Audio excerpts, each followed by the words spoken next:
हरे Krishna. Friends, कई बार हम ऐसी चीज़ों का चुनाव कर लेते हैं जो हमारे लिए बनी ही नहीं। ये प्रोफेशन में हो सकता है, ये किसी एक ऐसे पर्सन के लिए भी हो सकता है जो आपका शत्रु देवता से गवर्न हो रहा हो।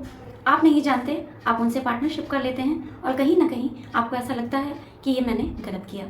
या फिर आप कुछ ऐसी चीज़ें अपने घर में लेकर आ जाते हैं जो आपको नहीं लानी चाहिए। या फिर आप अपने लिए कुछ ऐसा स्टोन पहन लेते हैं जो आपको नहीं पहनना चाहिए। लोगों के बताए हुए टिप्स और रिकमेंडेशन के आधार पर आप कभी भी तब तक निर्णय ना लें जब तक कि आप स्वयं एनालिसिस ना कर लें। मैं आज से न्यूमरोलॉजी की एक पूरी सीरीज़ लेकर के आपको अपने यूट्यूब चैनल पर आ रही हूँ, जिसमें आपको क्वालिटी कंटेंट मिलेगा, यानी कि जिसे आप डेली रेगुलरली देखकर आप समझ पाएंगे कि आप किस देवता से गवर्न होते हैं, आपको किन लोगों से मित्रता मिलेगी, किन लोगों से शत्रुता मिल सकती है, आपको किस प्रोफेशन में जाना चाहिए, आपको अगर कोई भी कॉम्बिनेशंस ऐसे हैं, कोई भी नंबर्स ऐसे मिसिंग हैं तो क्या रेमेडीज़ करनी चाहिए, वो सारी चीज़ें मैं आपको अपने चैनल पर बताऊंगी। आप चाहें तो मेरा न्यूमरोलॉजी का कोर्स भी कर सकते हैं, जानकारी के लिए मुझे डीएम कर सकते हैं। नमस्कार, मेरा नाम श्वेता विश्वकर्मा है। मैं एक लाइफ कोच हूँ, एनएलपी कोच हूँ, ऑथर हूँ, गवर्नमेंट टीचर हूँ, न्यूमरोलॉजिस्ट हूँ एंड स्वरविज्ञानी हूँ। आज के वीडियो में मैं आपको बताऊँगी सूर्य से संबंधित लोगों के बारे में। यानी कि यदि आपका मूलांक 1, 10, 19 और 28 है तो आज आप अपने बारे में जानेंगे कि आपको क्या चीज़ करना चाहिए और क्या नहीं करना चाहिए। तो यदि आपका DOB 1, 10, 19, 28 है तो ये वीडियो आपके लिए है। तो जो भी इन डेट ऑफ बर्थ के पर्सन होते हैं वो राजा के समान होते हैं, और जैसे राजा कभी अकेले नहीं चलता वैसे ही इन्हें भी कभी अकेले चलना पसंद नहीं होता है।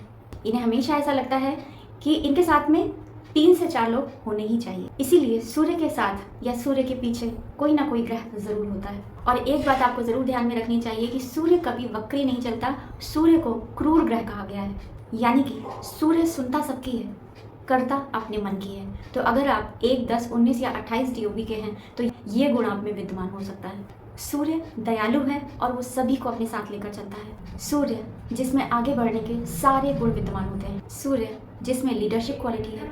अब ये बात जो मैं आपको बताने जा रही हूँ इसे बहुत ध्यान से सुनिएगा। अगर आपका मूलांक 1 या 10 है तो आप में समान गुण होंगे, लेकिन अगर आपका मूलांक 19 है तो इसमें आपको सूर्य और मंगल दोनों के गुण आ गए, क्योंकि 1 सूर्य को रिप्रेजेंट करता है और 9 मंगल को रिप्रेजेंट करता है। तो ऐसा पर्सन जिसका DOB 19 है वो सूर्य मंगल दोनों से गवर्न होता है। लेकिन अगर आपका डेट ऑफ बर्थ 28 है तो ये राजा तो है, यानी 2, 8 मिलकर के 10 बन रहा है और फिर 1 बन रहा है। तो इस तरह से ये सूर्य तो है, राजा तो है, लेकिन ये परेशानी वाला राजा है। क्यों? क्योंकि 2 नंबर चंद्रमा को रिप्रेजेंट करता है और 8 नंबर शनि को रिप्रेजेंट करता है।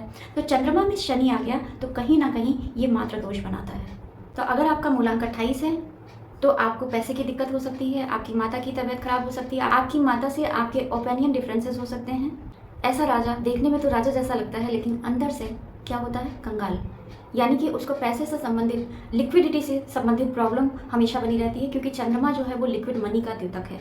और चंद्रमा में शनि आने का मतलब है कि कहीं ना कहीं ये दिखाता है कि आपका जो धन है उसमें प्रॉब्लम आएगी। कभी अगर कोई लेकर जाएगा तो वो आपको टुकड़ों में लौटाएगा या फिर लौटाएगा ही नहीं। इस तरह की प्रॉब्लम 28 नंबर वालों के साथ आती है। 1 और 10 डेट ऑफ बर्थ वाले पूर्ण सूर्य होते हैं, यानी कि उसमें पूरी तरह से नेतृत्व क्षमता होती है। सूर्य के पूरे गुण होते हैं। अगर आपकी DOB 19 है तो इसमें सूर्य और मंगल दोनों आ गया, यानी सूर्य का मतलब होता है प्लानिंग एंड 9 यानी मंगल का मतलब होता है एग्जीक्यूशन। यानी कि ऐसे लोग प्लानिंग भी करेंगे, साथ ही उसे एग्जीक्यूट करने में भी पूरी अपनी जी जान लगा देंगे और जिस काम को करने की ठानेंगे वो आसानी से कर भी लेंगे। लेकिन अगर आपका DOB 28 है तो ये कहीं ना कहीं मात्र दोष भी बनाता है। ऐसे लोगों का पैसा ज़्यादातर EMI चुकाने में, इंटरेस्ट चुकाने में जाता है, लेकिन फिर भी ये सूर्य है। तो जैसे सूर्य कभी झुकता नहीं, तो ऐसे लोग जो सूर्य के नंबर से गवर्न होते हैं, जैसे 1, 10, 19, 28, ऐसे लोगों को झुका पाना आसान नहीं होता।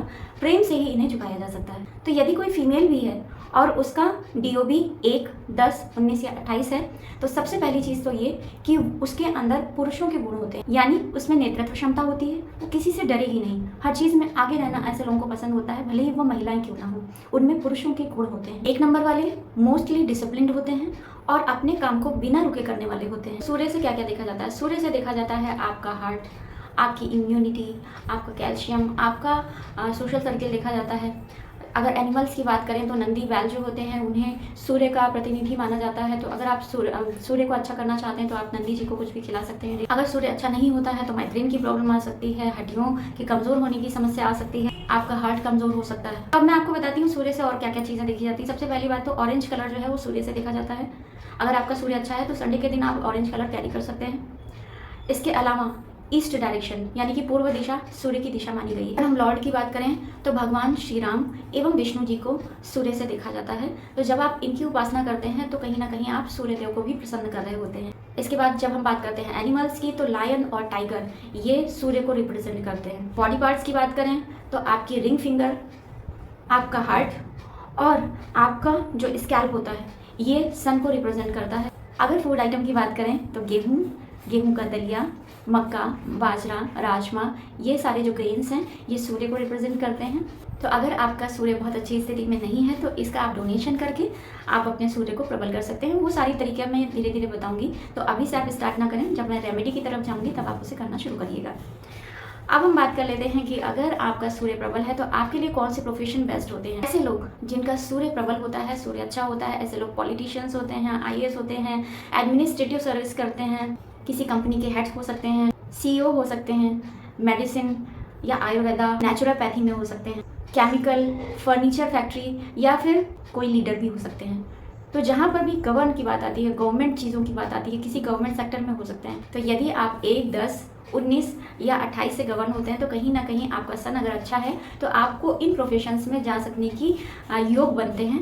बाकी आपकी DOB को देखकर अच्छे से बताया जा सकता है। अगर आप अपनी DOB की एनालिसिस कराना चाहते हैं तो आप मुझे अपनी DOB को भेज सकते हैं। यदि आप न्यूमरोलॉजी की 48 पेजेस की रिपोर्ट मेरे द्वारा तैयार कराना चाहते हैं तो भी आप अपना DOB मुझे भेज सकते हैं।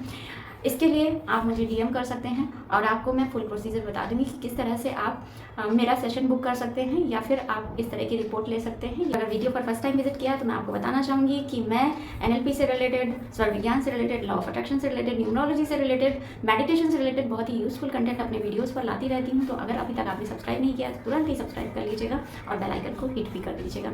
लाइक करके मोटिवेट कीजिएगा, शेयर कीजिएगा ताकि सब तक ये जानकारी स्प्रेड हो। मैंने सारी चीज़ों को बहुत अच्छे से क्लियर कर दिया, फिर भी अगर आपको स्वर विज्ञान से संबंधित, न्यूरो लिंग्विस्टिक प्रोग्रामिंग से संबंधित या लॉ ऑफ अट्रैक्शन से संबंधित, न्यूमरोलॉजी से संबंधित कोई भी क्वेश्चंस हैं तो आप अपने क्वेश्चंस को कमेंट सेक्शन में ज़रूर डालिएगा। मैं उनका आंसर देने की पूरी कोशिश करूँगी। आज की वीडियो में इतना ही, मिलती हूँ एक नए इंटरेस्टिंग वीडियो के साथ।